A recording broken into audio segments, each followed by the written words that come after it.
Es gibt so viele Dörfer in der Schweiz, die ich gar nicht kenne. Es ist unglaublich.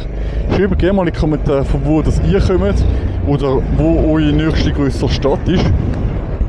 Es ist unglaublich. Ich fahre jetzt richtig Frauenfeld und ich habe jetzt ein paar, also bis jetzt kenne ich jedes Dorf. Also ich kann es mit dem Namen nicht aufzählen, aber ich kenne es einfach von Durchfahren her. So, oder von der Landstraße her, sage ich mal. Aber es gibt wirklich so viel und das ist so schön. Also, wenn die Schweiz nicht so teuer wäre in den Ferien, weißt du, ich kann jetzt nicht Ferien machen in der Schweiz, mit Essen, mit Hotel, mit Trinken und alles, aber sonst, wenn du jetzt das weglassen, die Kosten, die ausblenden, du müsstest gar nicht weg von der Schweiz, du könntest easy in der Schweiz Ferien machen, easy.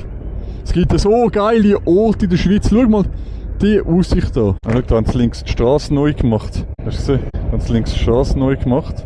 Ja, weißt, es gibt so viele schöne Dörfer in der Schweiz, das ist unglaublich. Es kommt mir ein bisschen so vor die Aussicht wie Toskana. Weil Toskana ist dann viel weiter. Viel weiter, dann geht es, je nachdem wo du bist, geht es Kilometer weit. 2-3 Mal so wieder.